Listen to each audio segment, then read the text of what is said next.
And I said it's wonderful. Now let me be clear. I said it's wonderful because it's part of what's necessary. Mm-hmm. You see, when we read the part about the human being in the image of the strong ones, the Elohim, and also that we're in the mind of the Elohim, that means we have unlimited possibilities for good and for bad. And when we have perversions and warpages that are centuries long, we got to participate in transforming them. So that protest is not just protest for its own sake. Protest is protest for transformation. And it's in the midst of that that we discover new possibilities, that we discover a new reality, that we struggle for a difference.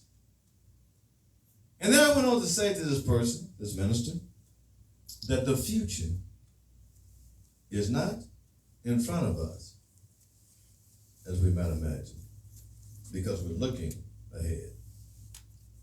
But the future is behind us. Well, how is it behind us, Dr. Coleman? How could the future be behind us? I need everyone to listen to this. Yes, sir. We listen. It's our babies. Our babies in our image are the incarnation of the future. They're the ones that we must fight for. And they are also the ones who are fighting for their future. Now, isn't that extraordinary? That if we want to know what ultimately is going to happen, we have to turn around and ask them where they're going and listen to them and what they're doing and what they're saying and what they're thinking,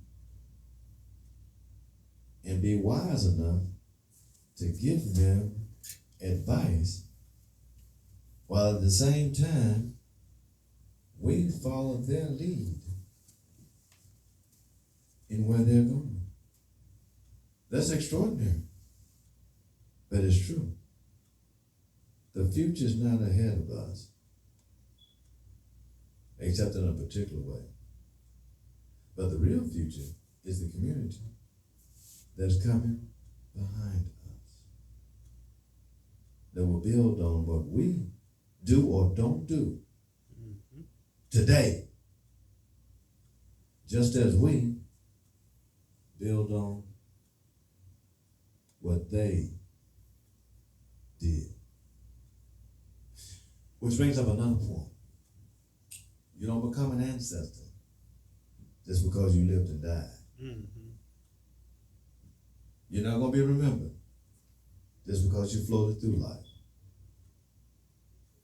You become an ancestor who's worthy of libations because you left a testimony that's worthy of remembering.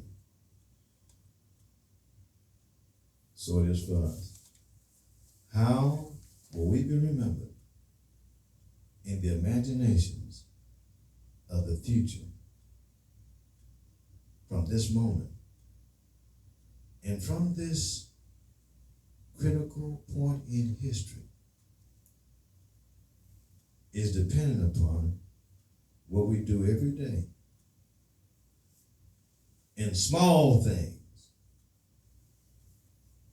to make them become greater things, and what we do to transform the perversion of the intended order towards what it is really intended to be. And as that opening quotation said, we are in the mind as images of the divine. And we have to use our minds to create, to bring forth, and to actualize best of that in whose image we are. And so it is. Ashe. Thank you very much, Dr. Coleman. We appreciate you, and we thank God for all the wisdom and the power in which you gave it. Amen. To donate to Truth and Transformation Ministries, you may do it through PayPal, and that is paypal.me/transform. PayPal.me/transform 7.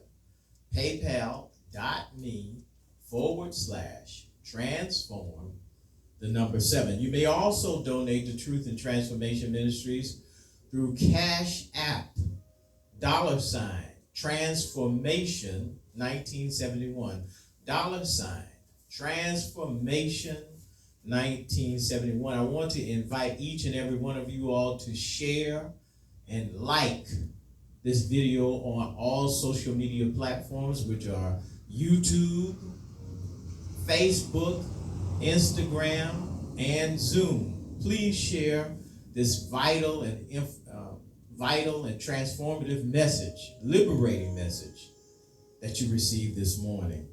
Also want to remind you, if you are suffering from anxiety or depression, that I am a spiritual clinical therapist here to serve you. I can give you the best of both worlds, both looking at your situation from a therapeutic standpoint and also from a spiritual standpoint, reminding you that you are a perfect, whole, and complete spiritual being. Many times we forget that the Spirit lives within us, and it is our human selves that have to be aligned with the Spirit. So don't delay. You may call me at 404-274-4300. Also, please join me on Tuesday morning as I broadcast here from the Truth and Transformation Ministry Center at 9:30 a.m. I will be sharing excerpts from my book, Transformative Thoughts, The Soul's Sacred Shift.